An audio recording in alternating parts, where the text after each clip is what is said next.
Hello, fellow aviators. Welcome to JPL Aviation, where leadership and aviation take off. I was able to have the fortunate opportunity to interview Tim Goulet, who gave me some of his time very generously, and we wanted to talk about what it is like being a general manager at Ross Aviation in thermal and what his main responsibilities are. And also, since it's July 15th of 2020, we're dealing with the pandemic, and California just shut down recently due to the coronavirus, so it'll be interesting to see what he says and go from there. I recorded this podcast via phone call, so the quality isn't amazing, but you guys will be able to still hear and understand what he's saying. Would you mind telling us a little bit about your background and how you got into Ross? So I'm originally, I started out in life as a mechanic, aircraft mechanic. So did 4 years in the Marine Corps, and then I got out and I got my A&P license and moved on to a maintenance role as well as a flight engineer role with a corporate entity out of Beverly Hills when I was very, very young, about 2 years after I got out of the service. And did a stint with McDonnell Douglas Flight Test. I've spent most of my life in the maintenance aspect of I worked for the factory at Douglas, but other than that, I've worked really on the corporate side versus the commercial side of general aviation. And that being said, I was operating Boeings and some Douglas aircraft for corporations. But throughout, your career, you meet people, and I've been friends with the COO of Ross Aviation for over 25 years.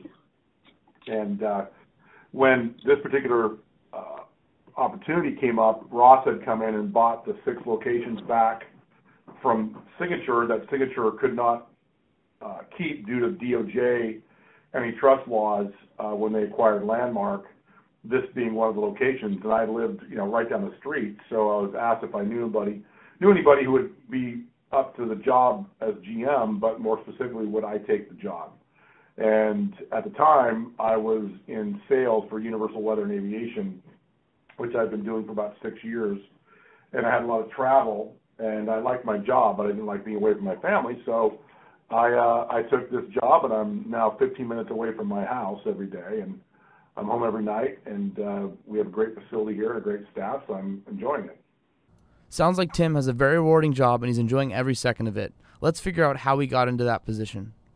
Yeah, I've never been the general manager or ran an FBO, but the gentleman who offered me the job, the COO, and I had known each other for many, many, many years, and he knew that I had a very diverse background. I've been in management. I've owned my own 135 ticket before. I've owned my own 145 repair station. I've lived in China for 5 years. I lived in Dubai for a couple of years. I've formed several companies. So I've got a very diverse background, and he figured I could learn this one too. Awesome. Knowing people in the aviation industry is huge. However, Tim was able to step into the position because of his extensive background. Yeah, it's a pretty varied background. Everything from maintenance to sales to operations, to the executive level. Purchase and acquisitions of aircraft, purchase and acquisitions of companies, for the chairman of Dubai Aerospace, things like that. All the things Tim has done has probably well prepared him for what he does each day. Let's figure out what those main responsibilities are. Right now, it's safety, making sure that staff remain safe, that our customers remain safe, that their property remains safe. And after that, it's maintaining your budget and trying to make sure that every month, you look at your financials and figure out where, if you did good, that's great. But if there's always, trying to improve, right? Trying to look for somewhere where you can tweak the graph a little bit in your favor. But it's been very challenging with the COVID, As Tim just mentioned, the coronavirus impact on aviation has been huge. Let's figure out what he's doing specifically at Ross Aviation as a general manager to make sure that his department is safe.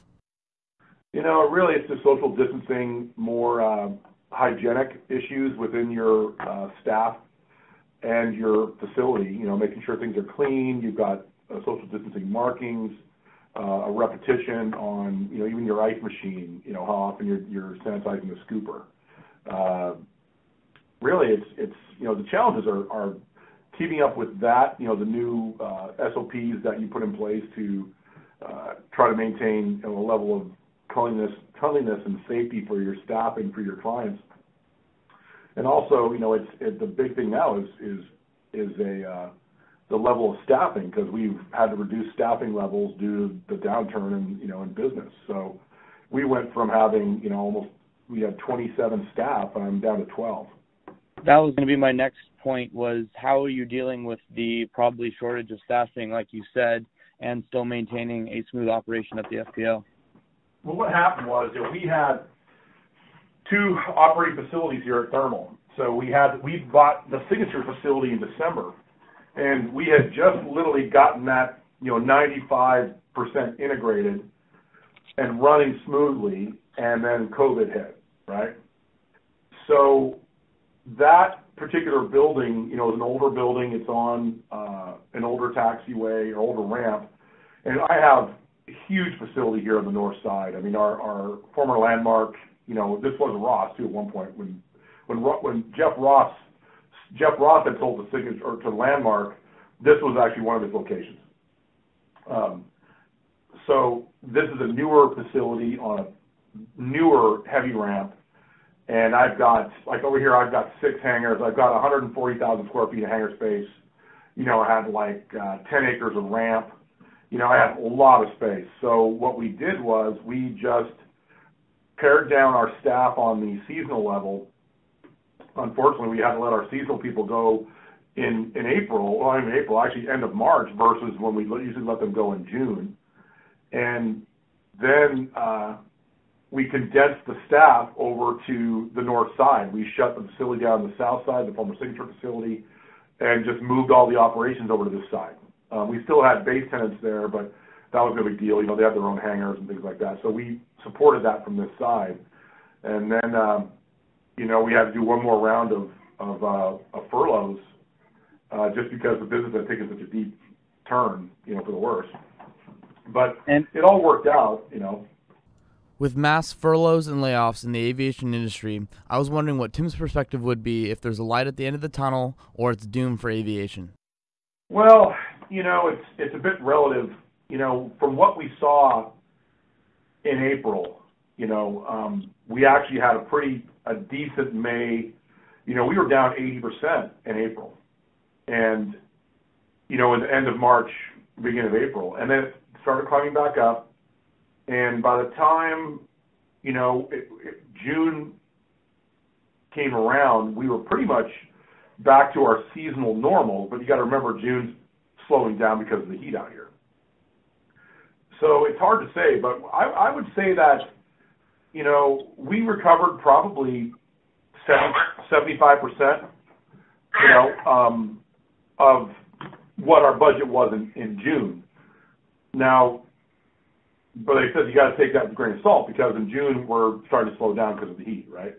With COVID-19 making such a hard impact on FBOs, I was asking Tim what allowed them to survive income-wise through the COVID-19 pandemic. It's particularly, it's the same as fuel, parking, and hangarage. So fuel, overnight ramp parking, and hangar storage. It seems like Tim was able to get by with just the general things that bring an income to an FBO. Upon hearing this question, I did realize that, however, in my flight training, I did go to airports, and I figured out that I did not always know where exactly to go to pay for parking, or if there's a landing fee or not, and where to go to pay it. So basically, I asked Tim, hey, what is a new pilot supposed to do, or what is the best way to find out how to pay these fees, and what's the best way to go about doing it? Is that something that you can just walk into any FBO on the field and they take care of you, or is that based on where you park, or kind of how does that system work? Yeah, normally if you park, in FBO, in the fact that they lease that land normally from an entity such as the Riverside County EDA like ourselves, or in Palm Springs, it's the Palm Springs, Airport Authority. The city owns it. So yeah, the FBO will take care of that for you. If there is public parking, in some areas, some airports have a GA parking that, is public, then it's up to, they usually have somebody managing that for them. And, like an FBO will manage that. But normally you'll see, it's not something where somebody's going to come up and put a lock around your propeller, You just come and go and, do your best to figure out who manages that property, if it's a tie-down area that's public, and you should be able to find out. People in the area should know or whatever, and just go talk to that particular entity, whether it's just a person that's watching out for it, or it's one of the FBOs in the field, and they'll take care of you. In my pre-podcast talk with Tim, he mentioned that he was currently working on and had a bunch of projects to do around the area since there's a lot of downtime with COVID-19. So basically, what we're doing now is we are looking, taking care of, maintenance, cleaning, repairing things, anything we can do from a facility maintenance management standpoint. That's what we're doing now that we're down to a much slower schedule. So that way it justifies keeping your guys and girls, around and their salaries and things like that. So it's more house clean things that we haven't been able to get done. One, because we've been short-staffed, and two, because it's busy up until June. Due to Tim mentioning traffic, I started to wonder what type of traffic they were getting in thermal, since it's in Southern California amidst all this coronavirus pandemic. What type of air carriers, Part 135 operations, or even general air aviation were flying into Thermal Airport? During the heat of it, I'd say in April, May, and June. April, May was a lot of FlexJet, NetJets, ExoJet, and then, I would say it was probably 50% 135s and 50% Part 91. But we had quite a bit of card-based, like ExoJet, NetJet, fractionals that were coming through. That sounds like a big uptick for business aviation is what I've been hearing around the industry as well. So it does offer some valuable growth insights into what's coming next, hopefully for the business side of aviation. Yeah, there's always an upside. There's a good and bad to everything. On the topic of airplanes flying into airports, there is this thing called Unicom, and that Unicom directly connects you with FBOs at the airport. They will provide you services such as getting cars, preparing fuel, maybe getting a rental car ready for some passengers, putting out the red carpet, who knows. The whole point is I never really knew how to specifically use a Unicom, and I've never really used it before because in just part of general aviation flying, I haven't had a need for it yet. So I wanted to ask Tim about some questions when it comes to Unicom, what's the best way to use it, and some tips and tricks. How should pilots best use Unicom for communication in regards to questions and requests, and is there a standard phraseology for doing this? Once again, a basic question, but something I want to cover. It's just standard terminology. Any aviation, even for a new guy, if you don't have all the terminology easy, or memorized, and it's not coming easy to you, just talk to the people. The people monitoring the Unicom, especially if you're a student pilot, hopefully there's not a lot of jerks out there, but the people at FBO, we monitor the Unicom for thermal. That's part of our lease with the county, and so the people you're talking to are the CSRs at my desk. That's who's answering the Unicom. If you call in and ask for airport information, if there's nobody in the pattern to answer, nobody at FBO will answer. If there's not another pilot in the pattern monitoring the Unicom, then, it'll be an FBO or somebody who's monitoring that answers. But, there's, for the most part, you've just got, CSRs who you'll be talking to, if, I'm talking about uncontrolled airports only, by the way. Okay, perfect. Because uncontrolled airports, you have to have an entity on the field that monitors that frequency for the FAA and for the county. So, but on uncontrolled fields, you're usually speaking with an FBO.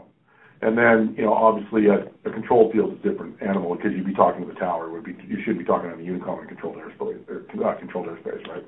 Exactly, Tim. I would hope that you're not talking to Unicom over the controller when you're in controlled airspace. But anyways, what would be some common requests that you would ask for on the Unicom? Well, basically, people would call in and say, hey, this is November 1234 Alpha, and it's I'm new to the field. Can you tell me where you are?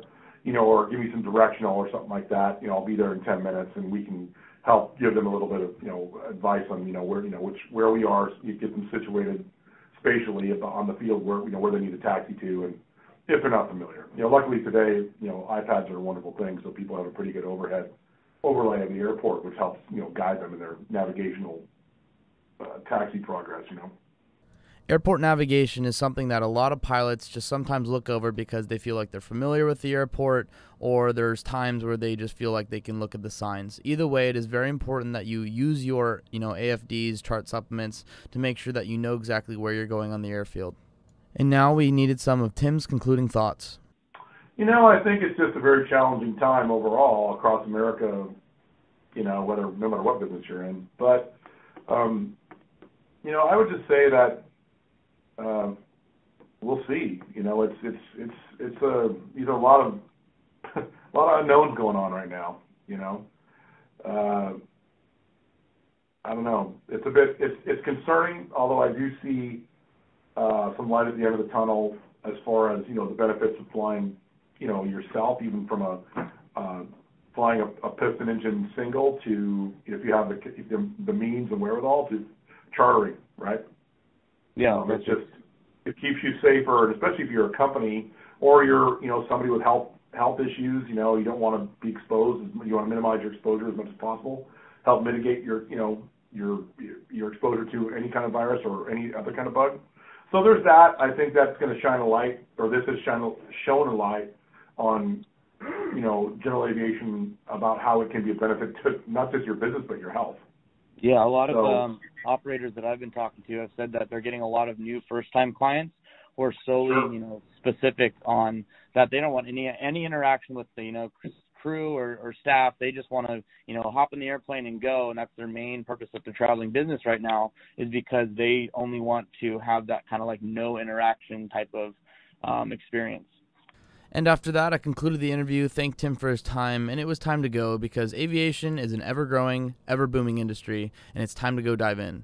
Hopefully you guys learned a little bit more about a different job position that you may want to hold, a little bit about the coronavirus updates in aviation, and on top of that, maybe got a little different perspective on the aviation industry. This is Justin Lock-in signing off. JPL Aviation is where leadership and aviation take off.